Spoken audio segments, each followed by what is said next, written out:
வணக்கம் சார். வணக்கம். எப்படி சார் இருக்கீங்க? நல்லா இருக்கேன் சார், இன்னைக்கு முக்கால்வாசி பேர் வீடு வாங்கணும்னா லோன் எடுத்து தான் வீடு வாங்குறாங்க. ஸோ இந்த ஃப்ளோட்டிங் ரேட்டில் வாங்குறது பெட்டரா, இல்லை இன்ட்ரெஸ்ட் ரேட் இப்போ குறையும் இல்லை அதிகமாகும்? ஸோ இதனால இந்த ஹோம் லோன் இன்ட்ரெஸ்ட் எந்த அளவுக்கு டிஃபர் ஆகுது? இன்ட்ரெஸ்ட் ரேட்டு குறையும் போது தான் நான் லோன் வாங்குவேன் அப்படின்னு வெயிட் பண்ணிட்டு இருந்தால் காலம் பூரா நீங்கள் வெயிட் பண்ணிட்டு இருக்க வேண்டியதான். ஏன்னா மார்க்கெட் டைனமிக்ஸில் எப்படி இன்ட்ரெஸ்ட் ரேட்டு ஏறும் இறங்கும் அப்படிங்கிறது யாராலுமே காணிக்க முடியாது. அதனால் நீங்கள் லோன் எடுக்கிறத ஃப்ளோட்டிங் ரேட்டில் நீங்கள் எடுத்துட்டு அதுக்கப்புறம் அது இன்ட்ரெஸ்ட் ரேட்டு குறைஞ்சா தானாக குறையிற மாதிரி, இல்லாட்டி நீங்களாக பிரான்ச்சுக்கு போய் அதை குறைச்சிக்கிற மாதிரி, ஸோ அந்த மாதிரி பண்ணிக்கலாம். அதை எல்லாத்தையும் விட்டுட்டு நான் இன்ட்ரெஸ்ட் ரேட்டை பார்த்துட்டு தான் வீடு வாங்குவேன் அப்படின்னு நினச்சா வயசாகும். நாளாக எல்லாமே விலை ஏறும். அதுக்கப்புறம் உங்களால் வீடு வாங்கிறது அந்த அளவுக்கு தள்ளி போக வேண்டிய கட்டாயம் ஏற்படும். ஓகே, இப்போ நம்ம ஃப்ளோட்டிங் ரேட்டில் போட்டோம் அப்படின்னா இன்ட்ரெஸ்ட் ரேட் குறைஞ்சா நமக்கு பெனிஃபிட். ஸோ இதுவே இன்ட்ரெஸ்ட் ரேட் அதிகமானா அப்போ ஃப்ளோட்டிங் ரேட் போடாமே இருக்கலாம் அப்படின்னு கிடையாதுமா. நீ இப்போது ஃபிக்ஸட் ரேட்டு போட்டாலுமே அந்த ஃபிக்ஸட் ரேட்டுங்கிறது 2 வருஷத்துக்கு மட்டும்தான். ஃபிக்ஸட் ரேட்னா அதோட entire period of the loan கிடையாது. எனி ஃபிக்ஸட் ரேட்டில் நீங்கள் லோன் எடுத்திங்கன்னா அது 2 வருஷம் தான். அந்த 2 வருஷத்துக்கு அப்புறம் மார்க்கெட்டில் என்ன ரேட் இருக்கோ அதுக்கு ஏற்ற மாதிரி அந்த ரேட் மாறிக்கிட்டு இருக்கும். வேற இப்போ ஃப்ளோட்டிங் ரேட் அப்படின்னு எடுத்திங்கன்னா ப்ரைவேட் பேங்க்ஸு அப்புறம் பப்ளிக் செக்டார் பேங்க்ஸ் இருக்குது. பப்ளிக் செக்டார் பேங்க்ஸில் எப்பப்பெல்லாம் இன்ட்ரெஸ்ட் ரேட்டு குறைக்கிறாங்களோ ரிசர்வ் பேங்க்கு இவங்களும் ஆட்டோமேட்டிக்காகவே மாற்றிடுவாங்க. ஸோ உங்களுக்கு இன்ட்ரெஸ்ட் ரேட் ஏறுச்சுன்னா ஏறுறதும் தானாக நடக்கும், இன்ட்ரெஸ்ட் ரேட்டு குறைஞ்சதுன்னா குறையிறதும் தானாக நடக்கும். பப்ளிக் செக்டார் பேங்க்ஸில் மட்டும். ப்ரைவேட் பேங்க்ஸில் ஏற்றுறதை அவங்களே ஏற்றிடுவாங்க. இன்கேஸ் இன்ட்ரெஸ்ட் ரேட்டு குறைஞ்சதுன்னா நாம் பேங்க்குக்கு போயிட்டு அது மக்களுக்கு புரிஞ்சு நாம் இதை போய் கேட்கலாம் அப்படின்னு அவங்களுக்கு தெரிஞ்சு அதுக்கப்புறம் அவங்க பிரான்ச்சுக்கு போயிட்டு 5000 இல்லை 10,000 அதுக்கேற்ற மாதிரி ஃபீஸை பே பண்ணிவிட்டு அதுக்கப்புறம் தான் மாற்ற வேண்டியிருக்கும்.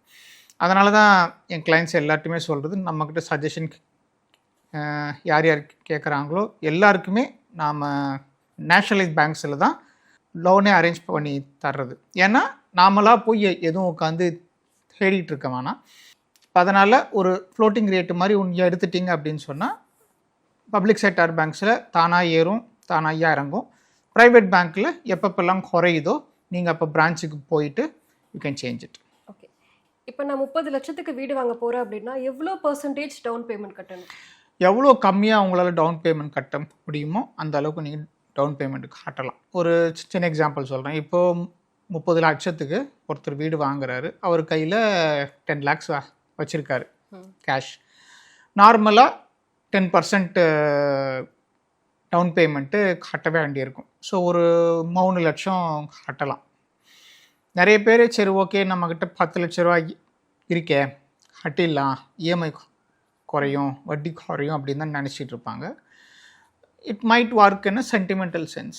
பட் லாஜிக்கலாக ஃபைனான்ஷியலாக பார்த்தோம் அப்படின்னு சொன்னால் ஒரு 3 லட்சத்தை மட்டும் எவ்வளோ பேர் மினிமம் ரெக்குயர்மெண்ட்டோ அதை மட்டும் நீங்கள் டவுன் பேமெண்ட்டாக கட்டிட்டு பாக்கி இருக்கிற காசை ஏதாவது ஃபிக்ஸட் இன்கம் இன்ஸ்ட்ருமெண்ட்ஸில் ஒரு என்சிடிஸ்ன்னு எடுத்துக்கிட்டால் 9%, 9.5, 10.5, 11 இதற்கெல்லாமே இருக்குது. அந்த மாதிரி போட்டிங்கன்னா நீங்கள் வீட்டு லோனுக்கு பே பண்ணுற இஎம்ஐ கரண்ட் சிச்சுவேஷனில் 7.5% இன்ட்ரெஸ்ட். நீங்கள் வெளியே வாங்குறது 10, 10.5 அந்த மாதிரி. இதுலேயே உங்களுக்கு நெட்டு நீங்கள் எக்ஸ்ட்ராவாக உங்களுக்கு வருமானம் வருதுன்னு வச்சுக்கலாம். ஸோ அந்த லாஜிக் வச்சு பார்த்தா it makes more financial sense to pay less down payment. Balance இருக்கிற அமௌண்ட்டை நல்ல அதுக்கு மார்க்கெட்டில் போடக்கூடாது. ஃபிக்ஸட் இன்கம் இன்ஸ்ட்ருமெண்ட்ஸில் லோன் பீரியட் எண்ட் ஆகிற வரைக்கும் இன்வெஸ்ட் பண்ணிக்கிட்டே வந்தீங்கன்னா இட் வில் பி குட். இன்னொரு லாஜிக்கும் இருக்குது. என்டையர் வீட்டு லோனு உங்களுக்கு ஃப்ரீ மாதிரி வேணும் அப்படின்னு சொன்னால் 20 வருஷம் கழித்து நீங்கள் எவ்வளோ இஎம்ஐ பே பண்ணுறீங்களோ அதில் ஒரு 20% மட்டும் எக்ஸ்ட்ராவாக எடுத்து எஸ்ஐபி மாதிரி போட்டுக்கிட்டே வந்தீங்கன்னா 20 வருஷம் அந்த லோன் பீரியட் உங்களுக்கு கம்ப்ளீட் ஆகும் பொழுது நீங்கள் பே பண்ண வட்டி ப்ளஸ் நீங்கள் பே பண்ண பிரின்சிபல் எல்லாமே சேர்ந்து உங்களுக்கு மெச்சூரிட்டி அமௌண்ட்டாக கிடைக்கும். ஸோ நீங்கள் வாங்கின வீடு ஆல்மோஸ்ட் ஃப்ரீ.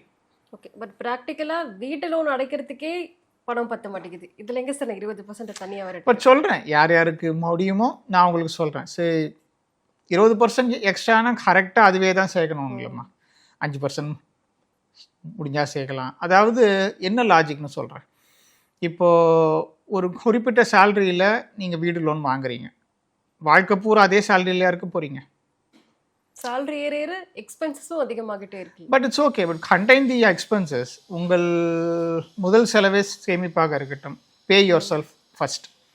அதனால் இப்போ ஒரு சேலரியில் வாங்குறீங்க, நெக்ஸ்ட்டு ஜாபு போகிறீங்க, அந்த நெக்ஸ்ட்டு ஜாபில் கரெக்டாக அந்த சேவிங்ஸ் எல்லாமே நீங்கள் ஸ்டாண்டர்டைஸ் பண்ணிவிட்டு அதை ஒரு பழக்கமாக மாற்றிட்டீங்க அப்படின்னு சொன்னால் அதுக்கு அடுத்த ஜாப் சேஞ்ச் ஆகும்போது it becomes a natural part of your financial இது.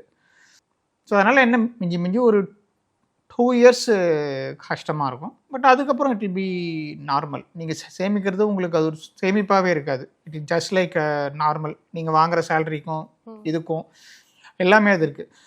உட்காந்து புலம்புறவங்க புலம்புவாங்கம்மா. ஓகே, இது இல்லை அது இல்லை, என்னால் இது பண்ண முடியல, அது பண்ண எல்லாத்துக்கும் வழி இருக்குது லைஃப்பில். ஓகே, இன்றைக்கி வேலைக்கு சம்பளம் பத்தலையா வேறு வேலை தேடலாம், ஏதாவது இருக்குது. வழி இஸ் ஆல்வேஸ் தேர். பட் அதை செய்யறதுக்கு உங்களுக்கு மனசு இருக்கா அப்படிங்கிறது தான் கொஸ்டின். இதை பற்றியெல்லாம் யோசிக்காமல் எவ்வளோ சேமிக்க முடியுமோ அது 5% இருக்கலாம். 5% சேர்த்திங்கன்னா 25% of your house is free.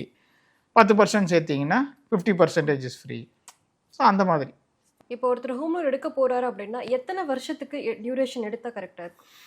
Maximum பீரியடுக்காக எடுக்கிறது நல்லது. எல்லோரும் சொல்லலாம் மேக்ஸிமம் பீரியட் அதிகமாச்சுன்னா அதுக்கு நான் பே பண்ணுற வட்டி அதிகமாக இருக்குமே அப்படின்னு தோணலாம். மேக்ஸிமம் பீரியட் எதுக்காக எடுக்கணும்னு சொல்கிறேன்னா இஎம்ஐ குறையும். இஎம்ஐ குறைஞ்சதுன்னா இப்போது இந்த வருஷத்துக்கு, அதாவது நீங்கள் ஆரம்பிக்கும்போது என்ன இஎம்ஐ வச்சுருக்கீங்களோ அதே தான் உங்களுக்கு லாஸ்ட் வரைக்கும். இன்ஃப்ளேஷனை அட்ஜஸ்ட் பண்ணி பார்த்தா at the end of another 5 years or 10 years நீங்கள் பே பண்ணுற இஎம்ஐ வந்து உங்கள் சேலரியில் வந்து ரொம்ப சின்ன பார்ட்டாக இருக்கும். அதுக்காக தான் எப்போவுமே சொல்கிறது பீரியட் எப்போவுமே அதிகமாக எடுத்துக்கோங்க. இன்ட்ரெஸ்ட் இட்ஸ் ஓகே, அதுக்கு anyways you cannot avoid it.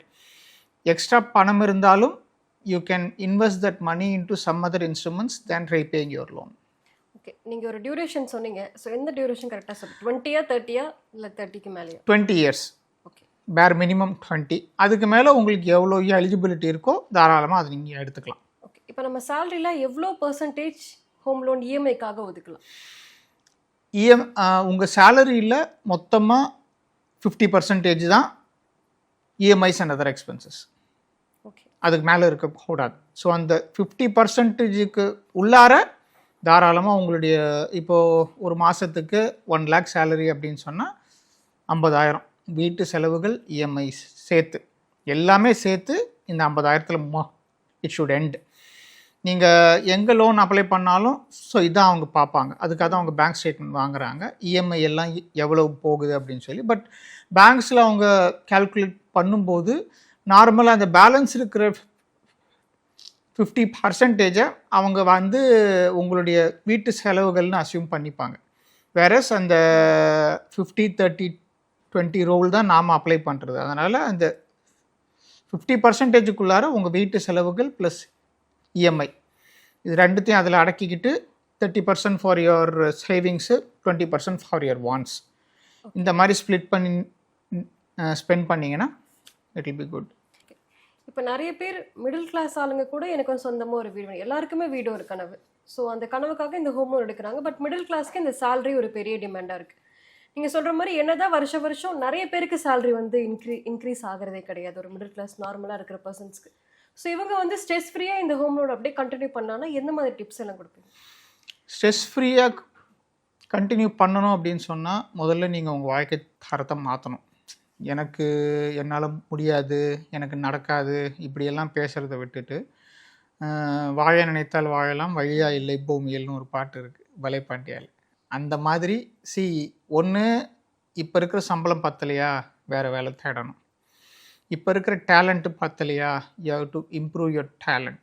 உங்கள் டேலண்ட்டை இம்ப்ரூவ் பண்ணினா மட்டும்தான் உங்களுக்கான வேலை கிடைக்கும். ஒரு பொருள் வந்து மார்க்கெட்டில் அதுக்கு என்ன மதிப்பு அப்படிங்கிறத, அதுக்கு அது எவ்வளோ இம்பார்ட்டன்ஸ், அது எந்த அளவுக்கு பயன்படுதுங்கிறத வச்சு தான் அதோட மதிப்பு. அதே மாதிரி தான் எம்ப்ளாய்மெண்ட் மார்க்கெட்லேயும். இன்றைக்கி எல்லாருக்கும் இருக்கிற டேலண்ட் தான் நானும் வாச்சிருக்கேன் அப்படின்னு நினச்சா, you are not a marketable product in the market. So வித்தியாசமாக அதர் தேன் த மார்க்கெட், ஒரு நார்மல் மாஸ் மார்க்கெட்லேருந்து என்னை எப்படி நான் தனிப்படுத்தி காமிச்சிக்கணும் அப்படிங்கிற ஒரு மைண்ட் செட்டில் வேலை தேடினாலோ இல்லை ஒரு டேலண்ட்டை இம்ப்ரூவ் பண்ணிக்கிட்டாலோ மட்டும்தான் நம்மளால் அடுத்து ஃப்யூச்சரில் இது பண்ண முடியும். Any loan for that matter, வீட்டு லோனும் இல்லை, ஸ்ட்ரெஸ் ஃப்ரீயாக நீங்கள் கொடுக்கணும் அப்படின்னு சொன்னால் வந்ததுக்கும் போகிறதுக்கும் சரியாக இருக்கக்கூடாது. அப்படி இருந்தாலே ஸ்ட்ரெஸ் தான். 10,000 சம்பாதிக்கிறேன், இஎம்ஐ 5,000 போகுது, அதே கண்டினியூ ஆகிட்டு இருந்தோன்னா சரியாக இருக்கும். விலைவாசி ஏறிக்கிட்டு இருக்கும், இந்த 5,000 பத்தாது, பாக்கி இருக்கிற 5,000 பத்தாது, இந்த மாதிரி போயிட்டுருக்கும். அதை விட்டுட்டு the moment you step forward, take the things in your own hand, உங்கள் வாழ்க்கை தரத்தை இம்ப்ரூவ் பண்ணினால் மட்டும்தான் உங்களால் ஸ்ட்ரெஸ் ஃப்ரீயாக எனி லோன் நீங்கள் கண்டினியூஸாக பே பண்ண முடியும். அதனால் நெகட்டிவாக யோசிக்கிறத விட்டுட்டு, நெகட்டிவாக தாட் ப்ராசஸ்ஸே விட்டுட்டு, எனக்கு நடக்காது அப்படிங்கிறதுக்கு யோசிக்கிறதுக்கு பதில், சரி யாரோ ஒருத்தருக்கு நடக்குதே, எப்படி பண்ணார் அவர் அப்படின்னு யோசிச்சு பாருங்க. ஓகே, இப்போ என்கிட்ட ஹோம் லோன் எடுத்து ஒரு 5 இயர்ஸ் நான் கம்ப்ளீட் பண்ணிட்டேன். அதுக்கப்புறம் வந்து என்கிட்ட ஒரு பல்க் அமௌண்ட் கிடைக்குது. ஸோ நான் க்ளோஸ் பண்ணலாமா இல்லை வெயிட் பண்ணலாமா? ஏன்னா முன்னாடி நம்ம கிட்ட சொன்னது எல்லாமே கடனோடு இருக்காதீங்க, கடன் இல்லாமல் வாழ பாருங்க அப்படின்னு சொல்லிட்டு தான். ஸோ இதை பே பண்ணலாமா இல்லை அப்படியே வேறு ஏதாச்சும் இன்வெஸ்ட் பண்ணலாம்? அதெல்லாம் பழைய தாட் ப்ராசஸ். கடன் பட்டார் நெஞ்சம் போல் அப்படின்னு ஆரம்பிப்பாங்க பெரியவங்க எல்லாம். அதெல்லாம் வேஸ்ட்டு. இப்போ இருக்கிற சுச்சுவேஷனில் கையில் கேஷ் இருந்தால் ஏதாவது லம்சம் கிடச்சிதுன்னா, நான் ஃபஸ்ட்டு சொன்ன மாதிரி ஏதாவது ஃபிக்ஸட் இன்கம் இன்ஸ்ட்ருமெண்ட்ஸ்லேயோ இல்லை டெட் மியூச்சுவல் ஃபண்ட்ஸ்லேயோ இல்லை ஒரு 10 வருஷத்துக்கு மேலே வேணும் அப்படின்னு சொன்னால் நல்ல ஸ்டாக் மார்க்கெட்டில் இருக்க ஃபண்ட்லேயோ தாராளமாக இன்வெஸ்ட் பண்ணலாம். என்ன லாஜிக்னா, இப்போது ஒரு 50 லட்ச ரூபா லோனில் கையில் ஒரு 10 lakhs வச்சுருக்கீங்கன்னு வச்சுப்போம். அந்த 10 lakhs இதில் போட்டுட்டிங்கன்னா நாளைக்கு வரப்போகிற வட்டி தான் உங்களுக்கு குறையும். Your money is gone. Okay, அதை நீங்கள் you're assisting the bank only, not you. So அந்த மணி உங்களுக்கு போயிடுச்சு. அது உங்களால் அடுத்த ஒரு ஃப்யூச்சருக்கு ஒரு பிடிப்பு இருக்காது. அந்த பணத்தை எடுத்து ஸ்பெண்ட் பண்ண முடியாது. வேறு ஏதாவது அவசர தேவைகளோ இல்லை நல்ல விஷயங்களோ வாழ்க்கையில் நடந்தால் அந்த மாதிரி ஒரு டிஸ்போசபிள் அமௌண்ட் இருக்காது. வேற இந்த 5 லட்சத்தையோ 10 லட்சத்தையோ வேறு ஏதாவது ஃபண்டுலேயோ இல்லை என்சிடிலையோ பாண்டுலையோ நீங்கள் போட்டிங்கன்னா, நீங்கள் வீட்டு லோனுக்கு பே பண்ணுற வட்டியை விட உங்களுக்கு இன்ட்ரெஸ்ட் அதிகமாக இதில் கிடைக்கும், நம்பர் 1. 2வது, இந்த 10 லட்சம் எப்போவுமே உங்கள் கையில் இருக்கும். ஏதாவது நல்ல செலவுகளோ இல்லை அவசர செலவுகளோ வந்தால் தாராளமாக அதை எடுத்து ஸ்பெண்ட் பண்ணலாம். அந்த ஒரு ஃப்ளெக்சிபிலிட்டிக்காகவும் ப்ளஸ் நீங்கள் பே பண்ணுற வட்டியை விட உங்களுக்கு அதிகமாக வருமானம் வரணுங்கிறதுக்காகவும் தான் எப்போவுமே லோனை வந்து ப்ரீக்ளோஸ் பண்ணாதீங்க. EMI let it go. உங்களுக்கு கிடைக்கிற காசை அதை எப்படி நம்ம மல்டிப்ளை பண்ணலான்னு பார்க்கறது தான் it's the rich people mind set. Okay, poor people mind set, எனக்கு கடனே இருக்கக்கூடாது. ஓகே, எனக்கு கடனே இருக்கக்கூடாதுன்னு இப்படியெல்லாம் பண்ணிகிட்டு இருந்தால் காலம் பூரா you will be working for money. So வீட்டு லோன் அடைக்கிறத விட்டுட்டு இந்த பணத்தை இன்வெஸ்ட் பண்ணிங்க அப்படின்னு சொன்னால் நல்ல இன்ஸ்ட்ருமெண்ட்டில் money will be working for you. So இதுதான் வித்தியாசம்.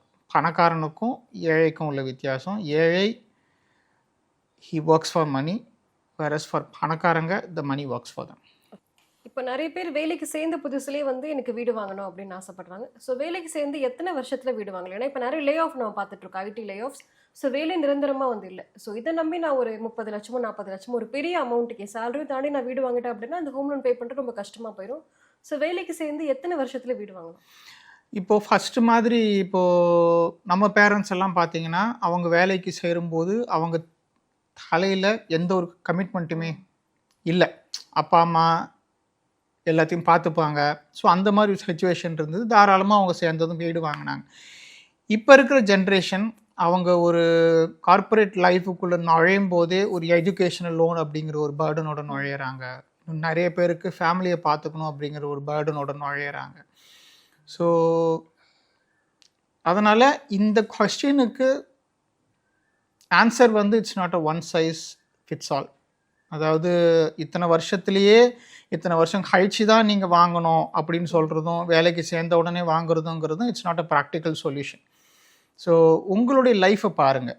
நீங்கள் ஒரு கார்ப்பரேட் வேர்ல்டுக்குள்ளே நுழையும் போது எவ்வளோ சுமையோடு நீங்கள் உள்ள நுழைஞ்சிருக்கீங்க அப்படிங்கிறத பாருங்கள். அந்த சுமை வந்து கடனாக இருக்கலாம், இல்லை ஃபேமிலியை பார்த்துக்கிறதா இருக்கலாம். இது எல்லாத்தையும் தாண்டி உங்களால் எப்போ இந்த சுமைகளை இறக்கி வச்சுட்டு லைஃப்பில் ஒரு வீடு வாங்க முடியும் அப்படிங்கிற ஒரு சூழ்நிலை வரும்போது அப்போ நீங்கள் வாங்கினாலே போதும். Everybody lives in their own time zone. ஓகேவா? ஒருத்தருக்கு நடக்கிறது எல்லாருக்கும் அதே மாதிரி நடக்குங்கிறது கிடையாது. ஸோ உங்கள் லைஃப்பை பாருங்கள். அடுத்தவங்க லைஃப்பை பார்த்துட்டு இவன் வேலைக்கு சேர்ந்தவனே வாங்கிட்டானே அப்படின்னு சொன்னால் his life is entirely different. So நாம் அதை வச்சு நம்மளை இடம் போட்டுக்க வேண்டாம். உங்கள் லைஃப்பை பார்த்துட்டு உங்களால் எப்போ அஃபோர்ட் பண்ண முடியுதோ அப்போது உடனே வாங்கிடுங்க. ஒன்ஸ் அந்த ஒரு இப்போ 50 லட்ச ரூபாய்க்கு நான் வீடு வாங்குகிறேன், 1 லேக்குக்கு 800 will be the average EMI per month. Okay, கால்குலேஷனுக்காக சொல்கிறேன். ஸோ 1 crore வாங்கினீங்கன்னா 80,000 you have to pay. So அந்த அமௌண்ட் இல்லை, I mean 1 crore is an example. But 40 லட்சத்துக்கு வாங்குறீங்க அப்படின்னு சொன்னால் அதுக்கு ஏற்ற மாதிரி 40 × 800 அது உங்களுக்கு எந்த எப்போ அஃபோர்டபுள் ஆகுதோ ஆன உடனே வாங்கிடுங்க. Don't wait. ஓகேவா? அது வாங்கின அந்த ஒன்ஸ் அந்த லைஃப் செட்டில் ஆனதும் இஎம்ஐ எனக்கு பே பண்ணுற கேப்பபிலிட்டிஸ் வந்துடுச்சு அப்படிங்கிற ஒரு சுச்சுவேஷன் வந்ததும் உடனே வாங்கிறது நல்லது. இப்போ கடனெல்லாம் அடைச்சிட்டு வீடு வாங்கலாமா, இல்லை முன்னாடி வீடு வாங்கிக்கலாமா? அலை எப்போ ஓயிறது, நாம் எப்போ கடலில் இறங்குறது. அதான் ஃபஸ்ட்டு சொன்ன மாதிரி கடன் இல்லாமல் வாழ முடியாது இப்போது. ஓகே, அந்த அளவுக்கு மிடில் கிளாஸு அந்த அளவுக்கு பணத்தோடு வாழலை.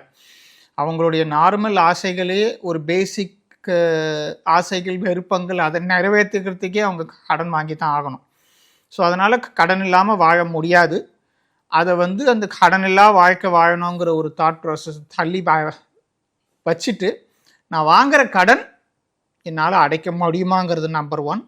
நான் வாங்குகிற அந்த கடன் வாங்கி வாங்குகிற அந்த பொருள் எனக்கு தேவையா, அத்தியாவசியமா, இல்லை ஆசையா அப்படிங்கிறத பார்த்துட்டு அதுக்கேற்ற மாதிரி you can take a decision. இப்போ வீடு ஒரு அசட்டா இல்லையா சார்? ஆமாம், it's an asset. Okay, it's an asset when it comes to sentiments.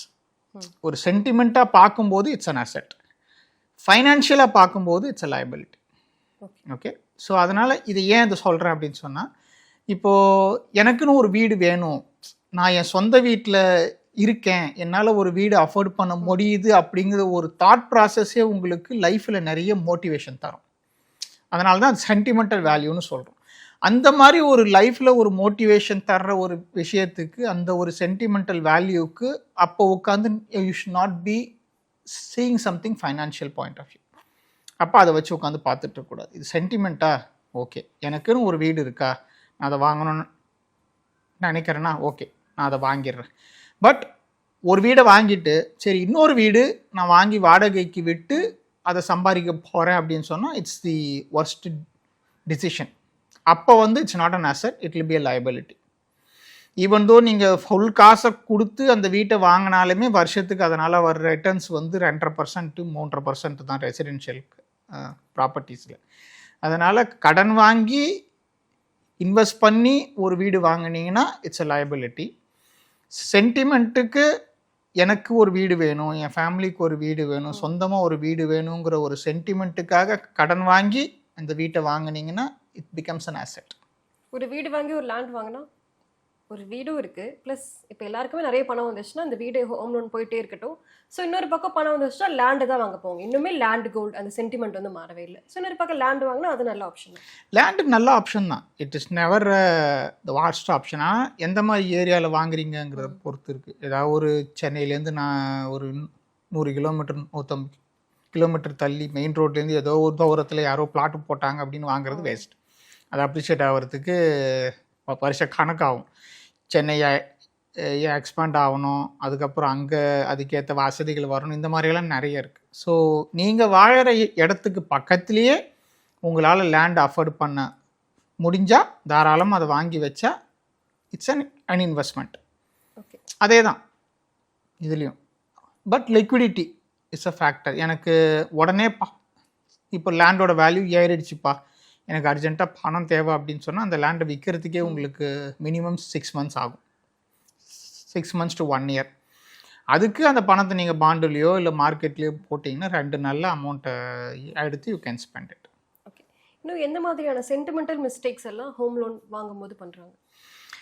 இன்னொரு சென்டிமெண்டல் மிஸ்டேக்குன்னு அதான் ஃபஸ்ட்டு சொன்னது. எனக்கு ஒரு வீடு வாங்கிட்டேன், நான் அதில் தங்கிட்டு இருக்கேன். Now I have money to invest in a second home. அப்போ லோன் போட்டு வீடு வாங்கி வாடகைக்கு விடுறது பைத்தியக்காரத்தனம். ஏன்னா ஒரு வீட்டு ஒரு நல்ல ஏரியாவில் டபுள் பெட்ரூமு ஒரு 1000 ஸ்கொயர் ஃபீட்னாலே 20,000 தான் உங்களுக்கு கிடைக்கும் வாடகை. அதுக்கு மேலே வாடுறதுக்கு வாய்ப்பு இல்லை. ஆனால் வீட்டோட விலை வந்து 1 crore கம்மியாக இருக்காது. நீங்கள் 1 crore 80,000 லோன் இஎம்ஐ வரும். 80,000ல் 20,000 தான் உங்களுக்கு வாடகை வரும். அதுக்கப்புறம் பாக்கி 60,000 உங்கள் கையிலேருந்து அதை நீங்கள் போடணும். பேங்க்கோட புக்ஸில் apartment is a depreciating asset.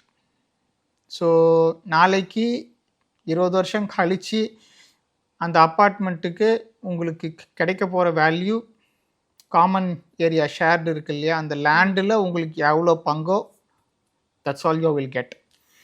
வேறு யாராவது அப்பார்ட்மெண்ட் கம்பெனிஸ் அப்பார்ட்மெண்ட் பில்டர்ஸ் வந்து அதை வாங்கி மறுபடியும் அதை ரீப்ளனிஷ் பண்ணினா தான் உங்களுக்கு அந்த வீட்டோட வேல்யூ கிடைக்குமே தவிர as per the bank books it is always a depreciating asset. நாளைக்கு யாராவது கேஷ் கொடுத்து வாங்கினாலோ இல்லை இது பண்ணி வாங்கினாலோ தான் இவங்களால் மார்க்கெட் வேல்யூ அதுலேருந்து எடுக்க முடியும். அதர் தேன் தட் அவங்க லோன் அப்ளை பண்ணுறவங்களும் இந்த வீட்டுக்காக லோன் அப்ளை பண்ணாங்கன்னா பேங்க் வந்து அது டிப்ரிஷியேட்டிங் அசட்டாக தான் பார்ப்பாங்க. வாங்கின டேட்லேருந்து இந்த டேட்டுக்கு எவ்வளோ வேல்யூ அப்படிங்கிறத பார்த்து அதுக்கேற்ற மாதிரி தான் லோன் தருவாங்க. நிறைய பேருக்கு அவ்வளோ கேஷ் வச்சுட்டு அவங்களால வீடு வாங்க வாய்ப்பு இல்லை. அதிகமாக கேஷ் இருக்கிறவங்க பழைய அப்பார்ட்மெண்ட்லாம் வாங்கிட்டு இருக்க மாட்டாங்க, அவங்க லேண்டு வாங்கிடுவாங்க. ஓகே, இப்போ ஹோம் லோன் அக்ரிமெண்ட் சைன் பண்ணும்போது எந்த மாதிரி விஷயங்கள்லாம் கவனிக்க வேண்டியது இருக்குது? வீட்டு லோன் அக்ரிமெண்ட்டு சைன் பண்ணும்போது நீங்கள் எவ்வளோ அமௌண்ட்டு பேமெண்ட் பண்ணுறீங்களோ அந்த அமௌண்ட் அக்ரிமெண்ட்டில் இருக்கான்னு பார்க்கணும். இப்போது நிறைய பில்டர்ஸ் எல்லாம் இப்போ லாஸ்ட் வீக் 2-3 பேர் பேசினாங்க. பில்டர் வந்து 84 lakhs இதோட வேல்யூ அப்பார்ட்மெண்ட்டோட வேல்யூ, ஆனால் 64 lakhsக்கு தான் எவ்வளோ அந்த ரெஜிஸ்ட்ரேஷன் கவர்மெண்ட்டோட வேல்யூ என்னவோ அதுக்கு தான் அக்ரிமெண்ட் போடுறாங்கிறாங்க, அது ஓகேவா அப்படின்னு கேட்டாங்க. No, it is not okay. நீங்கள் எவ்வளோ அமௌண்ட்டு நீங்கள் தரீங்களோ கரெக்டாக அந்த அமௌண்ட்டுக்கு அக்ரிமெண்ட்டை போடுங்க. எக்ஸ்ட்ரா டேக்ஸ் ரெஜிஸ்ட்ரேஷன் ஆகும் 7% நான் எக்ஸ்ட்ரா பே பண்ணணும் அப்படின்னு நீங்கள் வாதாடலாம், இட்ஸ் ஓகே. அந்த 7% எக்ஸ்ட்ரா நீங்கள் கட்டுறது it's for a peaceful life after you buy. இது என்ன ஆகும்னு சொல்கிறேன். நாளைக்கு ஆக்சுவலாக இந்த மாதிரி வாங்குகிற பில்டர்ஸ் எல்லாம் 2 அக்ரிமெண்ட் போடுவாங்க. ஒன்று வந்து ஃபுல் அமௌண்ட்டுக்கு, இன்னொன்று ரெஜிஸ்ட்ரேஷன் அக்ரிமெண்ட். ஸோ இப்போ இந்த பில்டரு இந்த உங்ககிட்ட வாங்குகிற ஃபுல் அமௌண்ட்டுக்கு he has to declare it as an expense. இல்லை நிறைய பேர் பிளாக்ல வாங்குறதா கூட சொல்கிறாங்க. பட் இந்த மாதிரி ஒரு சூழ்நிலையில் இந்த அக்ரிமெண்ட்டுக்கும் அந்த அக்ரிமெண்ட்டுக்கும் வித்தியாசம் வந்தால் then you will B answerable. நீ எப்படி இவ்வளோ, நீ வீட்டு அக்ரிமெண்ட் இந்த இருக்குது, சேல் அக்ரிமெண்ட் எவ்வளோ இருக்குது, ஏன் இந்த வித்தியாசம் வந்தது, பாக்கி இருக்கிற கேஷை நீ எப்படி பே பண்ண, அதுக்கு ப்ரூஃப் காட்டு, அது பண்ணு இது பண்ணுன்னு நிறைய காம்ப்ளிகேஷன்ஸ் வரும். அதனால் எவ்வளோ அமௌண்ட்டு நீங்கள் போடுறீங்களோ, எவ்வளோ அமௌண்ட்டு நீங்கள் 84 லட்சத்துக்கு வீடு வாங்குனீங்க அப்படின்னு சொன்னால் அந்த அக்ரிமெண்ட்டில் சேல் அக்ரிமெண்ட்டில் 84 லட்சம் காமிக்கணும். அதாவது கவர்மெண்ட்டில் ரெஜிஸ்டர் பண்ணுற அக்ரிமெண்ட்டில். ஓகே, அதுக்கு மிஞ்சி ₹1 கம்மியாகவோ ₹1 ஜாஸ்தியாகவோ அக்ரிமெண்ட் போடவே கூடாது. நம்பர் 1. ரெண்டாவது, அந்த சேல் அக்ரிமெண்ட் போடும்போதே எவ்வளோ அட்வான்ஸ் நீங்கள் தரீங்க, எந்த அப்பார்ட்மெண்ட்டு, இப்போ ஹோட்டல் அப்பார்ட்மெண்ட்னா எந்த ஃப்ளோரு, எந்த மாடி, காமன் ஏரியா எவ்வளவு, எல்லாமே அதில் இருக்கும். இது வந்து வெறும் இந்த அக்ரிமெண்ட் தானே, அட்வான்ஸ் அக்ரிமெண்ட் தானே அப்படிலாம் இருக்கக்கூடாது. Everything is important. அதுவும் ரொம்ப முக்கியம். இது 2 தான் ரொம்ப இம்பார்ட்டண்ட்டாக பார்க்க வேண்டிய ஃபேக்டர்ஸ். அதுவும் 3வது அக்ரிமெண்ட் எல்லாம் போட்ட பிறகு எந்த பேமெண்ட் நீங்கள் பண்ணினாலும் let it be within the banking system. ஒரு டிமாண்ட் டிராஃப்டாவோ இல்லை ஒரு ஆர்டிஜிஎஸ்ஸாவோ இல்லை பேங்க் ட்ரான்ஸ்ஃபராகவோ இந்த மாதிரி மட்டுமே பண்ணுங்க. கேஷ் பேமெண்ட்டு வேண்டவே வேண்டாம். Don't pay cash, don't receive cash. நாளைக்கு ஏதாவது காம்ப்ளிகேஷன்ஸ் வந்தால் கேஷை வந்து ட்ராக் பண்ண முடியாது. இதை வாங்கிட்டு நான் வாங்கவே இல்லைன்னு சொல்கிறதுக்கு வாய்ப்பு இருக்குது. நிறைய ரிஸ்க் இருக்குது. வேற பேங்கிங் சிஸ்டம் மூலமாக இந்த டிரான்சாக்ஷன்ஸ் எல்லாம் பண்ணால் it stay on for ever. எப்போ வேணாலும் எந்த ப்ராப்ளம் வந்தாலும் நான் ட்ரான்ஸ்ஃபர் பண்ணியிருக்கேன், நீ பார்த்துக்கோ அப்படிங்கிற ஒரு ப்ரூஃப் இருக்கும். அதனால் always go for payments within the banking system. Okay, home loan பற்றி நிறைய விஷயங்களை சொன்னீங்க. ரொம்ப நன்றி.